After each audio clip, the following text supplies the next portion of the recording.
Yes, yes, y'all. It's the God Hodge. I'm back here in the flesh, funky fresh to death. No comedy tonight. We're going to talk about a serious subject, but I might get some jokes in. But I got my man with the master plan. He's tired. He had to catch up on his sleep and whatnot. He's a hardworking man running businesses and whatnot. Give it up without further ado. Let me get your applause started right now. It's my man with the master plan, JB from the hood. My man. I got to add my hold on. I forgot to add my goddamn my what do you call it? My lower third. Hold on. Hold on, pimp. Where's my shit at? Fuck. Oh, here we go. That's not it.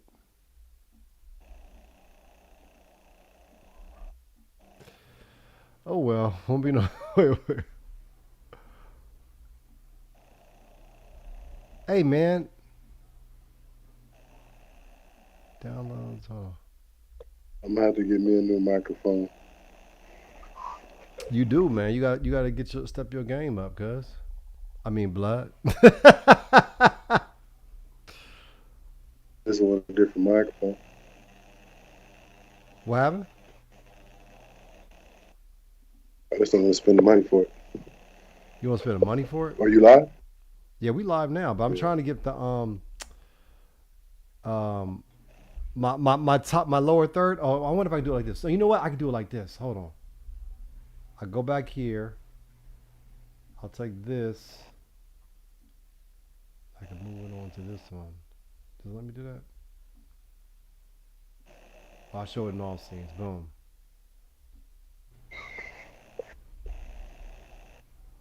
Cancel. All right, boom.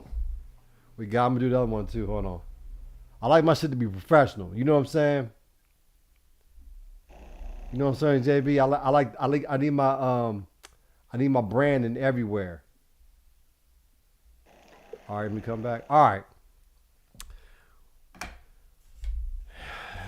In honor of our esteemed guest, I won't be smoking weed tonight. Alone. But I'll be drinking. I'll be drinking Oban. Now, I'm a gentleman. The camera be fucking me up. I am bougie with my alcohol. Look at that color, that sweet Oban. Okay, this is good. Looky here, looky here. Y'all VSOP niggas, stay on your VSOP. No, you can't have none. This is that real scotch. So I brought my man JB on tonight to talk about battered woman syndrome. So without further ado, first things first. Is battered women syndrome what used to be called battered wife syndrome? Is it the same thing essentially? Pretty much, basically, yeah. And they wanted to get rid of because wife is like a property thing, so they wanted to make it more because other women could be battered, right? Right. I mean, all women that are battered aren't wives, but I'm not sure why they changed the name. I don't know all the political stuff behind it. Now, what is it? Can you explain to people who've never dealt with that before? What exactly is battered wife syndrome? Battered woman syndrome? So I kind of feel awkward. Not awkward, but, two men talking about well, I guess it's a people's issue. Not can I talk? Don't start cutting me off.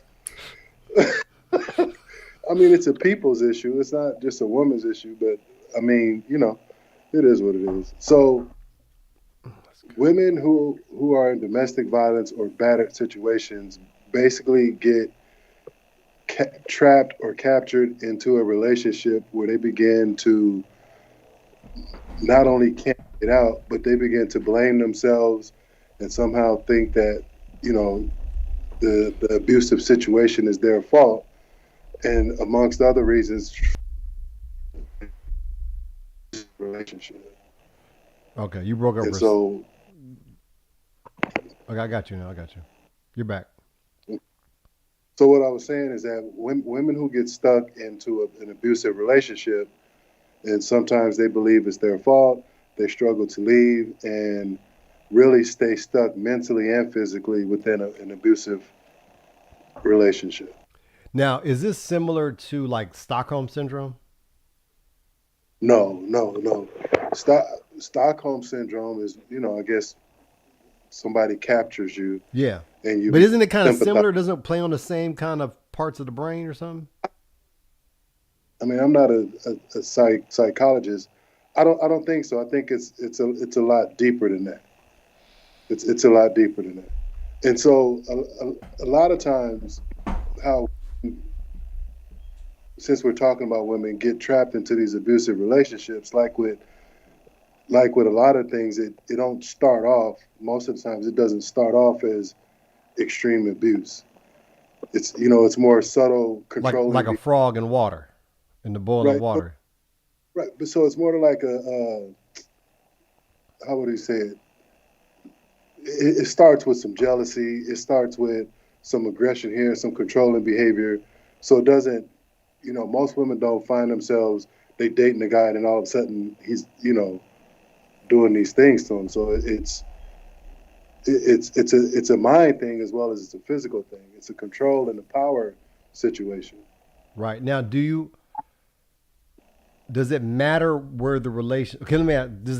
Does the abuser, the physical abuser, is he the one? Let's say let's generalize for now, right? Let's say for now we're assuming the men are the abusers, the women are the one getting abused, right? Right. Is he the jealous one, or could she be the jealous one? Well, it definitely a lot of times he's the jealous one, but then they both display that. And so there's this balance of control and power going back and forth. And so definitely the abuser is not only jealous but insecure, and that's why they use power and control to control people. But It, could there be? women will also display jealous behaviors, and that's why a lot of times they think it's their fault.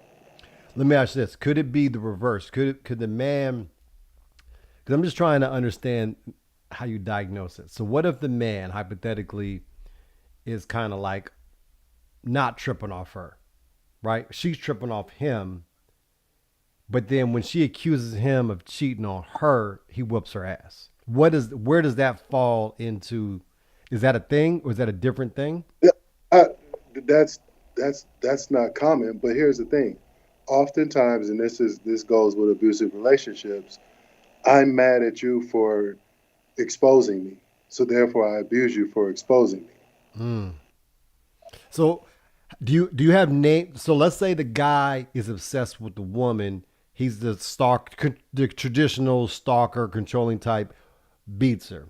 Then there's the guy who's out running around streets, always cheating on her. Really don't give a fuck what she do, but when she confronts him, then he beats her. Are those Because two different people, or are they the same type of person? they're the same because it's all about power and control. So I can run the streets, you can't. I can control What if he you, and lets you her run can't. the streets? He don't care. But that's to me that's BS. Because here's the thing: I allow you to run the streets and do your thing Mm. because that gives me freedom to do my thing. But you don't question me. You don't control me. It's all about a balance of power. Okay. Does it matter when you say balance of power? What does that mean? So like you say, you use a unique scenario where, okay, go do your thing, but then when you come question my thing, I abuse you, I batter you, right? So it's a matter of you're less than me. You can't question me. You can't control me. Now, here's the thing: your freedom, so to speak, in my opinion, your freedom is conditional that you stay loyal to me and basically you stay under me, you stay beneath me. So therefore, by you questioning me, you're trying to put yourself at the same level as me. And that's where the abuse comes in. Do the abusers necessarily have to come from abusive families or relationships themselves? Not necessarily, but most of the time that's common. It's actually on both sides, the abused and the abuser. Because the abused, the woman in this case, has witnessed it. It's not only witnessed it, but may have been a victim of it, and that sort of just normal family, in their mindset, normal family dynamics. Does it? So it's what they see, it's what they're used to. So it's true on both sides. Is there a cross contamination? Like if you think about diseases, because we've been dealing with this corona shit or whatever. Do different forms of abuse kind of switch hosts? Like let's say a woman was or a man was sexually abused. Hmm. Can that morph into physical abuse either as the aggressor or the recipient? Absolutely, it's How a does that work? it's a direct correlation. So if I remember your question, so if I was abused, whether it be sexually abused, so you've heard the saying to where it's almost cliche, hurt people, right? Oprah. Right. So it's almost cliche, but that's a known fact. And so whether I may not necessarily sexually abuse somebody, but because of that trauma, I may physically abuse somebody, or become a victim again myself. Is there a hierarchy of types of trauma or abuse? Like there's verbal, there's physical, there's sexual. Right. How what's the relationship between those and how do they I um don't know. I don't know that you could put a hierarchy as one is worse than the other. Abuse is abuse. is it though like okay, I think, but I don't see, think it is. I don't think verbal abuse and punching somebody in the mouth are the same thing. here's but and that's so the old adage go, sticks and stones. That's a lie. So meaning sticks and stones will break my bones, but names will never hurt. No, they're when you talk about weighing on somebody's psyche for years and years and years, to where now they become depressed, they begin to self harm, they begin to do all these things. That takes a lot, just as long to heal from as being physically abused, What does self harm mean? You mean like people cut themselves? cutting themselves, or high risk behaviors, things like that, self mutilation or whatever. Mm. Like it come from being verbally abused. But verbal abuse to me is variable, right? It's highly subjective. Well, you see, here's the thing, and this is where we get into culture. Our threshold. This is what I mean by that, Right, right. I'm because about to say, go ahead, because I'm the about to talk about my dad here in a minute. way that we were raised, our threshold for that may not. It may be a lot higher than other cultures, but here's the thing. I talk about this on my podcast, that sometimes the way that we were raised, out of just because this is what we were taught, this is what we were told, that in and of itself can be traumatic. But it's how we were, as a collective, raised our kids. Okay, With but with okay, so with, verbal with, abuse with, has to be more than with just a name calling, right? Because like if like let's say in an argument you call somebody bitch or you motherfucker or whatever, that's not verbal abuse, right? It's the pattern. it's more of a pattern, but that could be abusive. But you're talking something that, so say for instance, if you tell me I'm stupid at 20, right? That's different because you're already a It's grown different. man. I'll put you in the face. You stupid, right? But if you start that at age 3, 2, and it goes on for throughout childhood and things like that, that weighs on the psyche.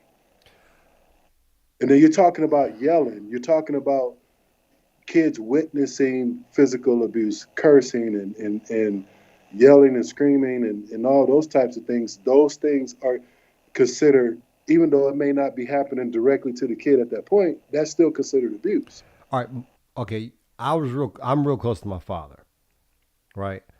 Hmm. My father was a shit talking man, and I never ever felt dehumanized or humiliated or unworthy. Like See, me, I always took So shit as a joke. Like he'd be like, "Boy, you so goddamn stupid. If a Hummer had your brains, he crashed." Right? That was like when I was a little kid, right? right, And it didn't bother. Like, and here's the other thing: from our generation, somebody talks shit about you, just talk shit back. It makes you a man. right. So not only that's generationally, when we talk about culturally, now we have this whole bully culture. Like I have to say it, even as a therapist, I don't understand to a degree. I'll say to a degree. I don't Don't understand mess your bully business culture. up. I understand But y'all no, people. because see, here's the thing. Like you said, we used to. You call it Joning. We call it. We used to bag on each other all the time. Yeah. We didn't say we were being bullied. We just talk about you back, Yeah, bagging on right? moms too. Right. And if it got too bad, we fight. You fight. Or at least slap Right. box. So the thing is, you got to put it into the proper context because what was true then is not true now, and the thing. And there's so many other ways to be bullied and all this other stuff. So Because the phones and stuff. it's abusive. Let me ask you this. Can the abuse be sexual in nature from both the abuser standpoint and the abused standpoint? Uh, can give me more to that question? All right, What do so you mean? there's abuse and then there's makeup sex. Does it become a dependent thing where there's a correlation, even if it's unspoken, that the both the parties are getting off on it somehow? Okay. Now, this is where it gets very, very complex. Okay. I go right And there, no, boy. right. And I almost would rather have a female answer this, but because I've worked with enough women, I'll answer this question. So even in that situation, sex becomes even though you want to call it makeup sex. Now, the how can I answer this? Because it becomes very complex because in that moment, say for the abuser, and I've had women who, right after being abused, like physically being assaulted, like literally minutes after, turn around and have sex. Now, I don't know what's in the psyche of that woman, but for most men, that is yet again about power, control, and it's about demeaning and controlling the mind. So sex becomes sort of a weapon. Now, you talk about not only am I the one who beat you, but then now I'm the same one who turns around and shows you love and Right. care, This that which weighs on this, which is a jacked up psychological abuse. Now, here's the thing: from the woman's perspective, it becomes survival because I can control you through sex, and I have to do that for survival. So you're saying the woman doesn't want to have sex, she's just giving up her body to be safe? So in some cases, in other cases, it might be slightly different in that yes, I do love this person, and he's showing me that he's sorry. So therefore, this is how I apologize. So the act of sex becomes psychologically perverted because it's not what it's intended for. Does the woman who's abused necessarily have to be in love with the man in order to endure the abuse? Then there's another complexity because at, I think they believe it. Right, they've convinced themselves they're in love.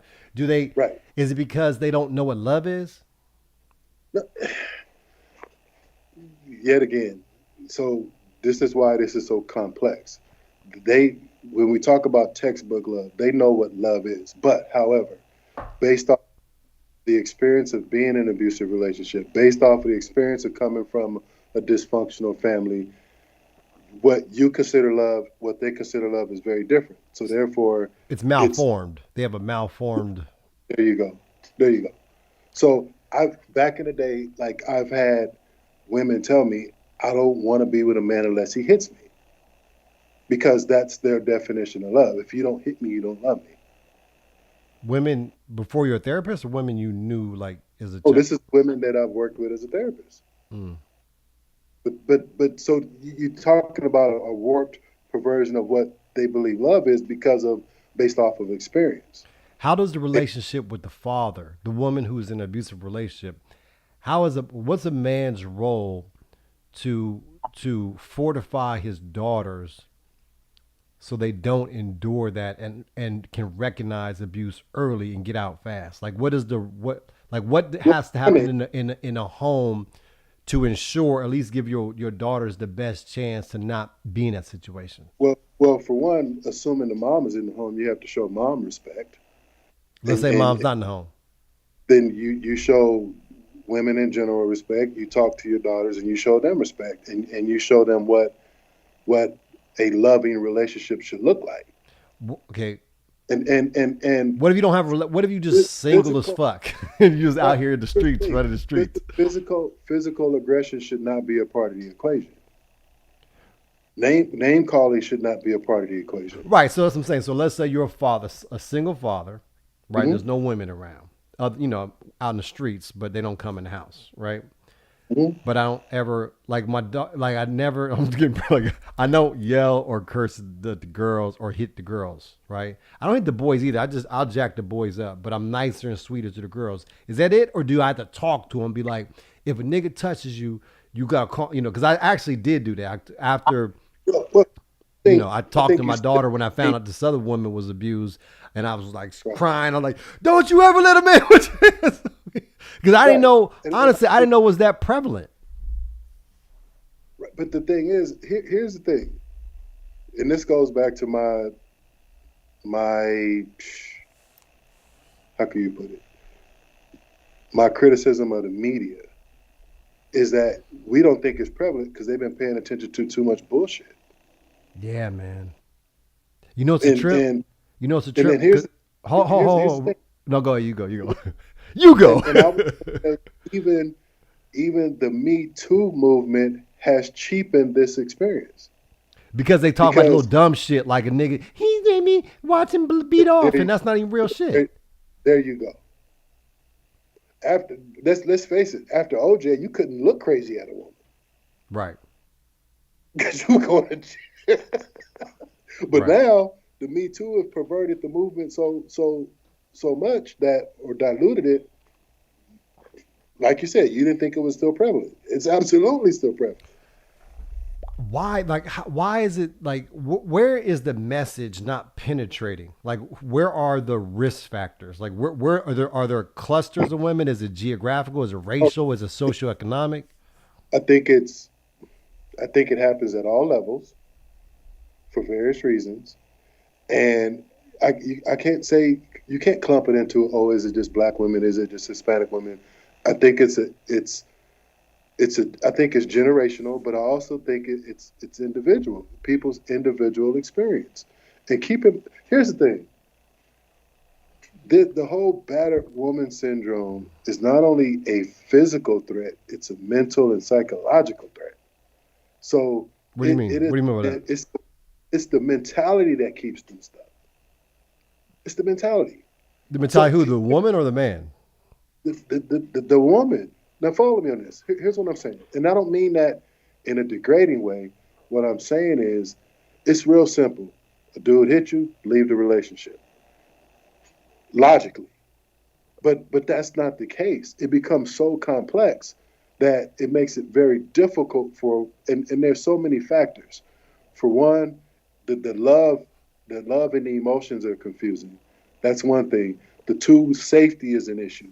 If I leave, what about my kids? What about my safety? What about my finances? I have nowhere to go. Like there's so many factors that keeps women stuck. And the abuser and the batterer knows that. So do you think that? Um,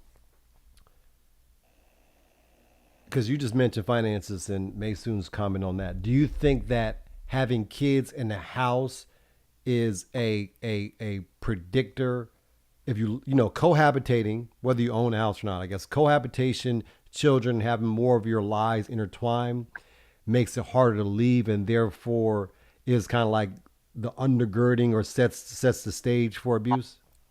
I don't know if it sets the stage for abuse, but it makes it more difficult to leave. I mean, just because you have kids don't make an abuser. The abuser comes that way. Like, Well, that's I mean the leaving part, not the abuser is the abuser, but I'm saying is the abuser more likely to have you be in his grasp if you have right, more shit together. because you, right, not only you have more stuff together. Now, follow me on this. Girls who are sexually abused, one of the reasons why they don't tell is because it's going to destroy the family. They carry the weight of their family on their back, and it's the same thing. If I leave this man, where my kids are going to be taken out of school, where am I going to go? We're going to end up in the shelter. We're going to be on the streets. We're not going to have this. So, a lot of times, it's crazy it may sound, but they stay because they got to protect the kids. Because where are we going to go? So You said now, sexually abused though. What is that? How are you sexually abused in a relation? You mean like by their father? Or you mean by their what, I, man? what I'm saying is, just like women don't leave these abusive relationships because it's going to make life worse, at least initially. Mm-hmm. That's the same thing of someone who's being sexually abused. A lot of times they don't tell because it's going to basically destroy the entire family. So they begin to carry that secret, protecting other people. Okay, but Follow me on this. Follow me. I'm gonna tell you a quick story.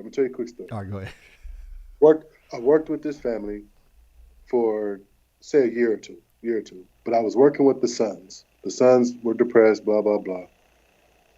And mind you, it was family therapy, and the little girl was a part of the family sessions.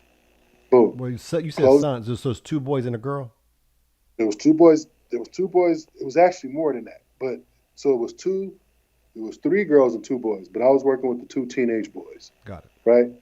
And they had the younger sister, which was at the time about, I don't know. I'm not gonna say her age, but she was under 15. Mm. We close them out. Everything's fine. Boom, they come back into for counseling again because the little girl had revealed that dad had been touching her since she was about 8 or 9, all the way up to the age of 12. Mm. And she finally got tired of it. Now, this is biological dad. This isn't stepdad. Mm. Now, here's the thing. She got tired and she ended up telling a lot of parents would have told her, shut up, don't say nothing. He's the only one making money, blah, blah, blah. Where are we going to go? This mom said, to hell with you, called the police, and took the kids, and they lived in shelters, motels, and whatever till they were able to get back on their feet. But a lot of times parents won't do that. So they stay stuck. So now she got 5 kids living in a one-room hotel with no money because she decided to leave dad. I applaud her for that, that she was able to get back on her feet, but most women struggle to do that. So what?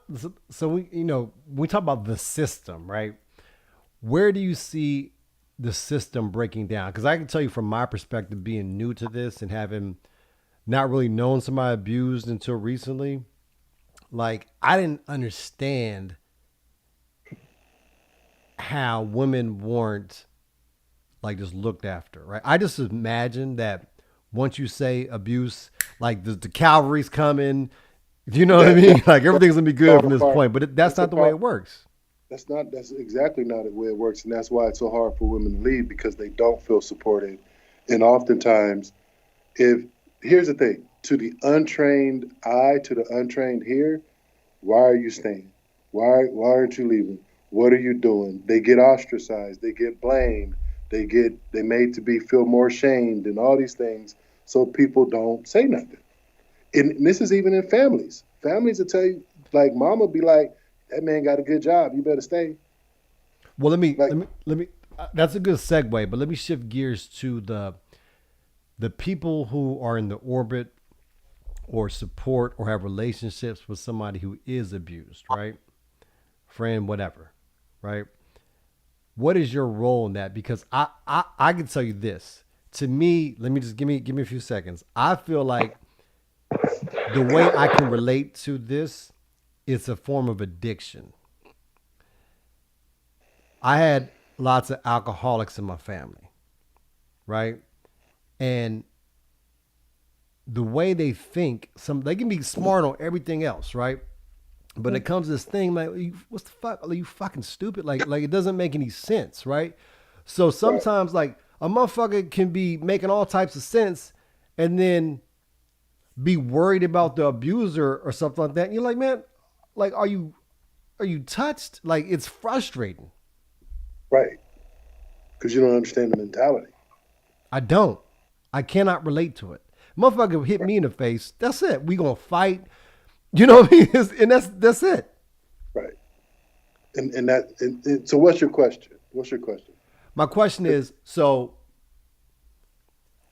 what are the tools in the toolbox for you as the trying to be supportive person of somebody in an abusive relationship? Like what are the do's and don'ts? So the first don't is the obvious. Is don't tell them to leave. Here's why. Don't tell them to leave. Right. No, follow me on this. Follow me on this. Girl, Don't you tell them to need leave the sleep. abusive relationship. Listen, can I get to that? I'll make sure I heard you right. No, but there's a caveat to it. There's a caveat to it. That's the obvious. That's the obvious. Is that they need to leave, but here's the problem. My daughter. If you have if you have a person who's struggling to leave, if you have a person who's having all of these conflicts that we talked about, you stating the obvious, telling them you need to leave, you need to do this, what's wrong with you, all that does is contributes to the embarrassment and the shame. And therefore, they struggle to leave. And I'll tell you, early in my career, I had a lady come to me who was being abused, and I seen it happen a few times that I made mistakes. Oh, you need to get up out of there. Guess what? They stopped coming back to therapy because that's not what they're coming for. They know that. They're coming for support. Now, here's what you do as, say, a layperson. The obvious is you need to get out of there. But the first thing you need to do is offer support and come up with a safety plan and be a part of their safety net, be a part of their safety circle, be a part of their safety plan, and help them to develop an escape plan. Here's the frustrating part, though. I understand what you're saying, right? But you have like through training in your career, like Mm-hmm. master Yoda like patience. So you can come to the abused person with all that right stuff, right? But then when Right? they have that's why I equated to addiction. There's always these relapses. It's like, I thought Right. we were beyond that point. Why the fuck are you still saying this thing?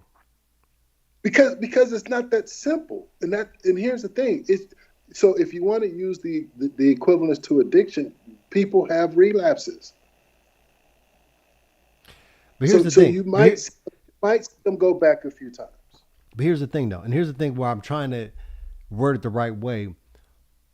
Let's shift gears and let's forget about the abused person now. What about the Let me feelings and the emotions of the family and friends who are trying to support this abused person who don't appreciate it, and they're making bad decisions? Like what about that? right here's yet again. So I know this is going to drive you crazy because it has to be their desire. It has to be something that not only they want, it's got to be something that they're ready for.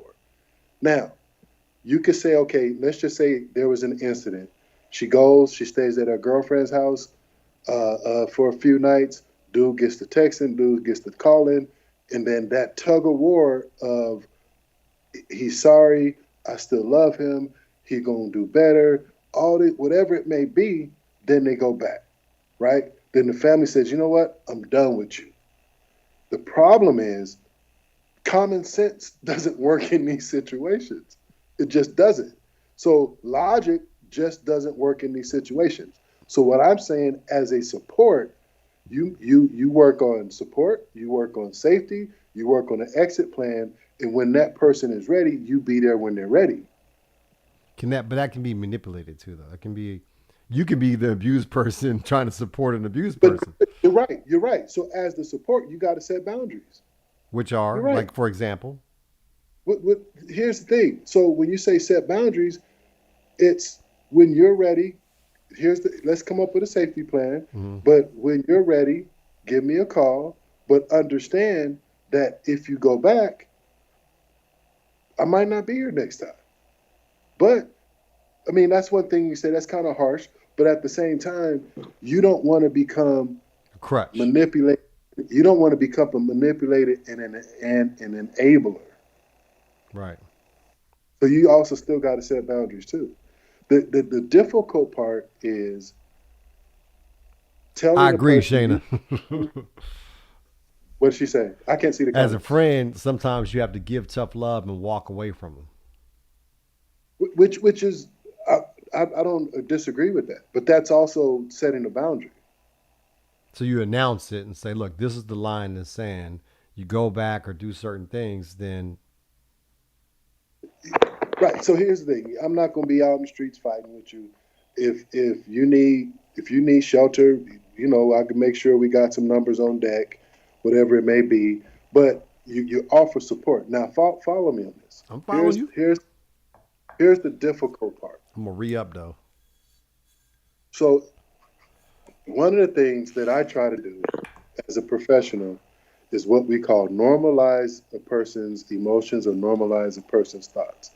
The things that might seem crazy to you is actually normal. It's actually normal in the sense that because the mentality is so Warped. distorted, Right. warped, distorted, is that what people do when they struggle to leave these relationships, the going back and forth, the second guessing, the still concerned for that person is absolutely typical in these type of situations. So it's not my job to tell them you're stupid. It's my job to help them process through it. Okay. I have a thought. Here's the thing. My thoughts aren't linear, so I got to just get them out my Hold on. head. Right. So follow me on this. Follow me on this. Most people who get clean from drugs, they don't necessarily get clean from drugs because they start hating it. They get clean from drugs because it's fucking up their life. That Right. don't mean that they like it. Right. So So what I got to do? What's that to do with abuse? So just because you're leaving the person don't mean that you can't still love the person, but the person's Oh. not good for you. So you gotta so what I'm saying is when you're saying I need to leave this person, but I still love the person, sure, you can still love them, But get but out. they're not good for you.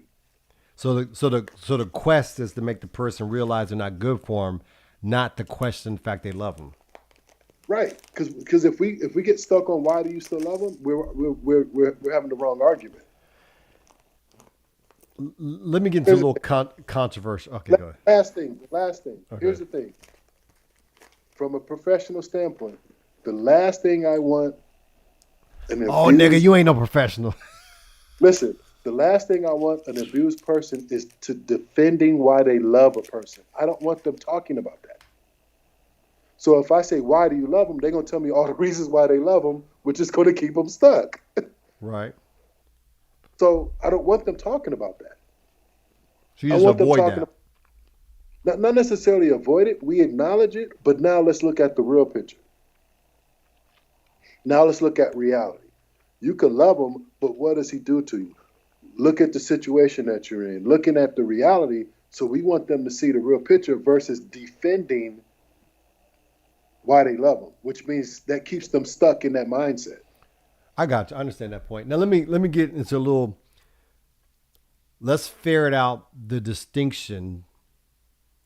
Whether or not you think it's a distinction, I think it is. But here's why I have a problem. I think that in our culture, in American culture, it's all or none, right? So in order to be as safe as possible and be as woke and say the right things, right? We have to flatten everything. By that I mean this notion that the minute a man does something physical to you, he's an abuser and you should be out. Right? Now let me just paint a picture here. You're in a heightened argument, it's a tense situation, and you mush a woman or slap her or push her, right? Versus somebody cocking back, bah, hitting somebody. I don't think that's the same person. I think that as human beings, we should be allowed to be flawed. And just like a woman can slap you, a man might react and push her back or whatever. I don't think that every man who touches a woman is equal. I agree. But you didn't say that earlier, because earlier in the conversation you said when a man touches you, you got to get out. No, that's what I think when you play back the tape, that's not what I said. I fucking know, because I made a mental note when you said it. That's not what I said. So where is that line in? Where is that line of abuse where it's like you got to get out the house because you're not safe? That ain't. First of all, that's not up to me. That's a boundary that an individual needs to set. But here's the thing. But as a therapist, like what in your mind, when is it cross the Rubicon? So in my mind, so let's just say a couple comes to me and they had an incident where he became overly aggressive, right? I'll just use the term overly aggressive. But so they got in a heated argument, like you say, he grabbed her, maybe threw her on the ground, whatever. You agree? So we agree with that context, right? What I'm then looking for is this an isolated incident, or is this a pattern of behavior? Right. And what else is going on there, right? So does he have abusive patterns? Does he have and all these things? So if it's an isolated incident, we deal with it differently. Okay, that's what I'm talking about. A little nuance, not this broad brush stuff, because everybody wants to be safe and not say, well, what was the context of the argument in the situation versus like it's like, yes, queen, get out the house, whatever. But we started the conversation talking about battered syndrome, which you don't get battered women syndrome. Right, that's true. From That's true. That's a good point. All right, let me ask you this. So is the family's response, you kind of said that because some families be like, oh, you stay there, he makes money, blah, blah, blah. But is the living situation, that's why I think poverty matters, right? Because let's say you're in a crowded house or whatever, and you just want to have your own space, then it's much harder to go back home versus, you got your own comfortable dwelling back if you have to go back to mom and dad's house. All of those things matter. That's why it's not so black and white. And that's why simply telling a person you need to leave is not the answer, because it's not that simple. There's too many factors. And us on the outside looking in, here's the thing. Us on the outside looking in, we don't know what we would do in those shoes. But if I'm my own man and I'm already raising my own family and I'm paying my own bills, yeah, it's easy to pick up and move somewhere else. Right. It's not as easy. So there's too many factors for us on the outside looking in to just make blanket statements like, oh, you need to hurry up and leave. What does that look like? Where am I going to go? But and follow me on this. What if the only place for me to go is back to mom's house, but my dad used to beat my mom, so you want me to go from one abusive environment back to the other? Let me read Maysoon's comment, because I think she disagrees with me. See if you can flesh this out. If I was a guy and the situation occurred where I got so upset that I had to push her, as the man, I'd be thinking I have to leave this because this is not healthy. Why is the onus on the woman? Well, but she's correct. Now, but like I said before, that's going to be on the individual.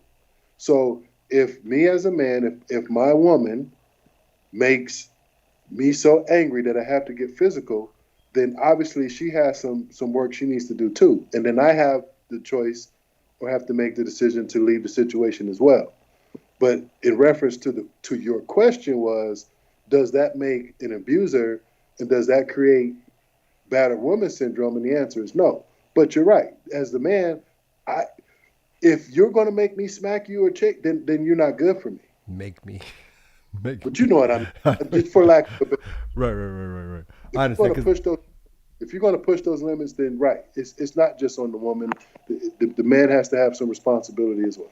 Absolutely. And here's the thing, he can't get off with just saying she made me do it. No, that don't fly either. Right. So after there's a serious, like abusive relationship, and the woman does go to the cops or whatever, and let's say the man goes to jail, right? Does a 1 to 3 year stretch or something like that, right? What are the expectations for, and they got kids together, right? What can you predict the relationship will be when he gets out? I can't because assuming assume there's too many factors. But here's I would say that there has to be clear boundaries when it comes to visitation. If the court orders visitation, all of those things, I think you have to handle it in that aspect because I think you trying to, or a woman or whoever trying to do it on their own and say, oh, he's been gone 3 years, he's a changed man, and let down their guards. I don't think that's safe. I don't need. Here's my thing about prison, right? Very unless you find God or something like that, people don't come out of prison better. So my thing is if a woman, because think about it, a man beats a woman, right? That man has sisters, typically a mother and a grandmother, blah blah blah. All of them are on his side, right? Maybe that's a good segue too. Let's talk about the woman's role, the woman in an abusive man's relationships role. What is their role, right? Because they're all gassing him up. Then he's in jail stewing on the fact that I've been in this motherfucker for 1, 2, 3 years because of this bitch. When he gets out, why won't he just kill her? Because he's Well, nuts. most likely there'll be a stay away order. There'll be some Orders type don't of mean restraint. shit if you don't care. I get it, but and that's why the mom, the mom, if you will, has to do the things up by the book. If he has visitation rights, she shouldn't be the one doing the exchange, and it needs to be done under the supervision of the court or whatever. That's just my opinion. Is there any Until he's data? Is there any data on like straight up stalking, attacking a woman after being incarcerated because of domestic violence? I've never done that research. I'm pretty sure there is, but I've never done it. Because I'm thinking like, here's my thing. Because I like that I know somebody that is going through this, right? And their thing, the thing that's so frustrating is they at least the way I receive their messages is like they're in control, like they got this thing all figured out, right? And the person was talking about, um, well, I hope he doesn't get too much time in jail because when he comes out, I want to make sure the relationship with the daughter is blah blah blah blah. And I was like, you don't know what he's gonna be like when he comes out of jail, like, like But hey, it's still early in the stage, and that's why that goes back to my point of the mentality. It takes some time to shift those paradigms. It's tough. It's tough. So what I'm saying is, it's a mute point to argue. For one, nobody knows what's going to happen, and I guarantee you, perspective and insight and all those things are going to change over the next few years. does the woman. So the argument will be the same argument 3 years from now. Okay, because she'll have distance from the situation and get her head The clear. hope is he will have evolved and understand. Right, You see what I'm saying? right. So you still, how can I put it this way? You're still dealing with a traumatized mentality, and so trying to make sense of it. Is the timeline completely random and variable, or is there typically like, can you predict after a year, It, two it years? depends on the person. It depends on the person. There's no correlation between time and healing. Well, what It is a general rule. it it all depends. I would say 2 years, but it all depends on the person. It all depends on how long they were in the situation. It all depends on their history, yada yada yada. So it all varies. Do you in your profession? Do you categorize the woman's level of battered woman syndrome based on the number of beatings and for what duration? Is there anything like that? I would say not necessarily number of beatings. I've never counted beatings, and they probably couldn't remember. But I think level of abuse and in terms of their, how could I put it, exposure, how long, how entrenched the abuse is. So it varies. Where would you, okay, like I know somebody who's got her jaw broke um, recently after they, with a protection order and after they're separated, but getting back together. And previous to that, went into labor with a black eye. Uh, Previous to that, beat up, about 30 times over a course of 2.5 years. Um, Found naked pictures of her with bruises, like the guy kind of like got off on it or something, right? Like to me, that's a person who will kill you, like because they have Mm-hmm. no regard for your. Like I can like if a man comes to me all whatever, man I hit her, I was blah blah, and he's fucked up by it. I can almost like see it, right, and can help him or talk him out of it or blah blah blah or help him through it. But if dude, like you couldn't be my friend breaking women's jaws. Do you Right, understand what I'm saying? I couldn't fuck with you right, like that. right.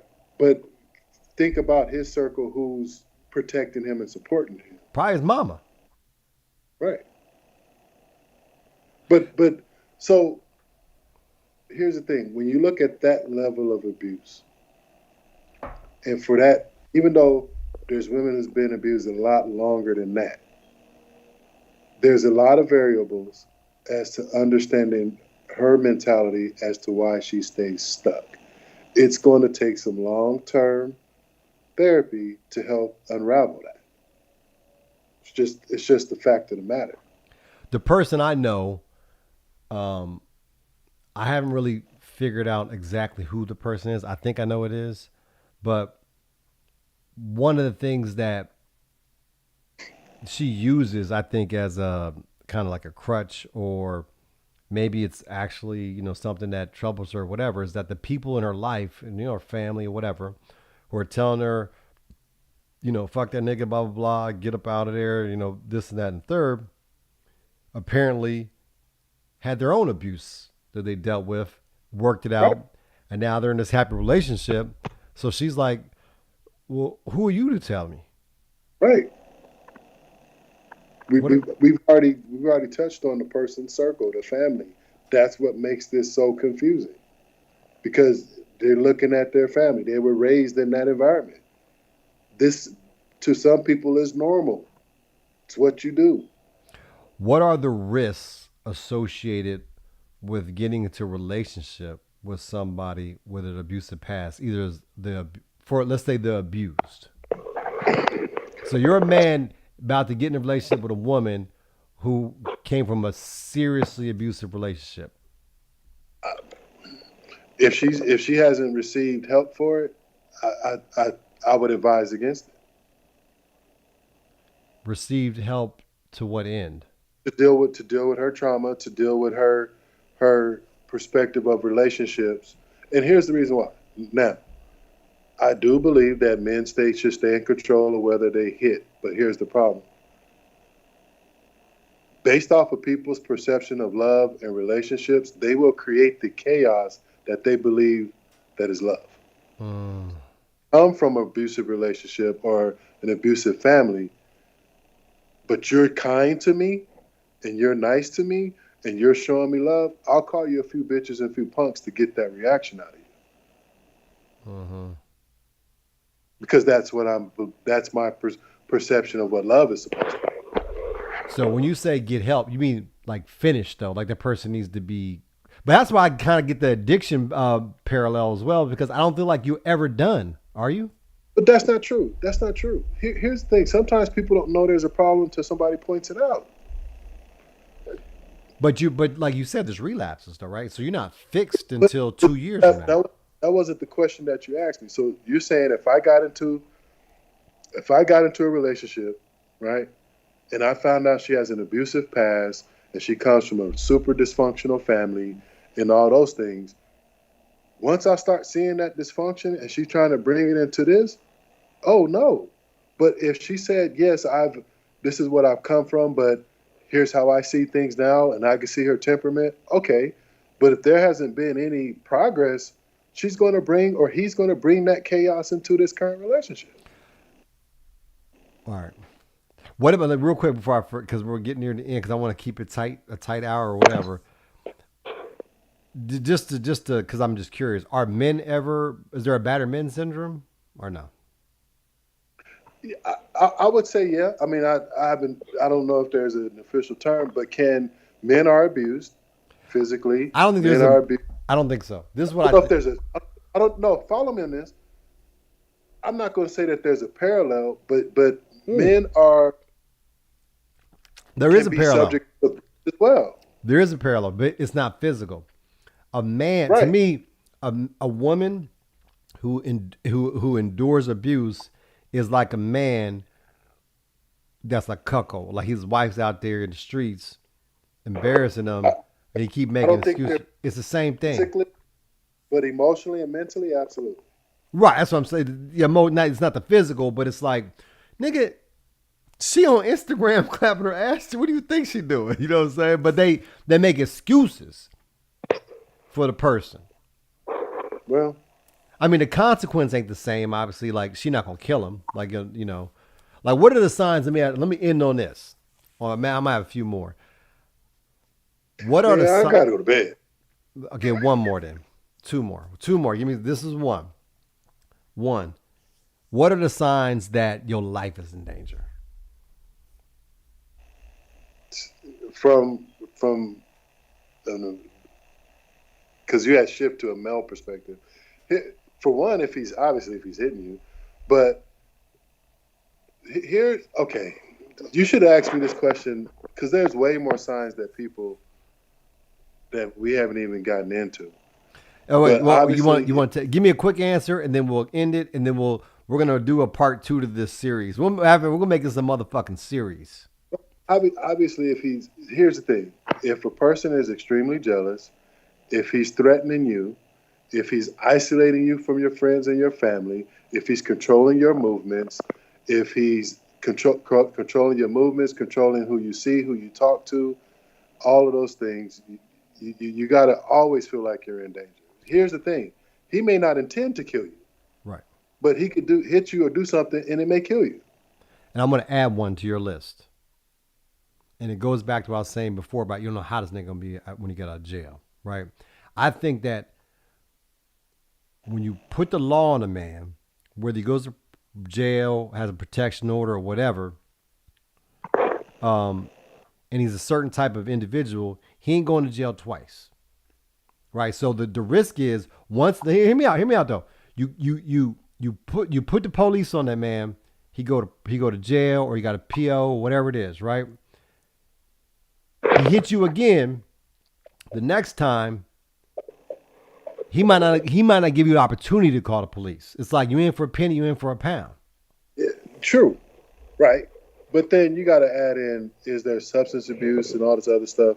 But I think a lot of men who hit women are punks. So, but that's just another topic. All right, let's table it say that for another time. I like to thank my man Jonathan Beauregard from Beauregard Therapy. You see how they make no jokes tonight.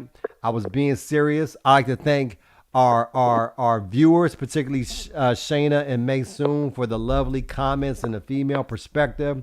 We're two men talking about this issue, so we recognize that, and we appreciate y'all's interest and engagement. We're gonna cover this topic again, I promise you. And without further ado, y'all get some sleep. We'll be back tomorrow, same bad time, same bad channel. Peace to my man JB. I'm gonna holler at you, dog. Peace.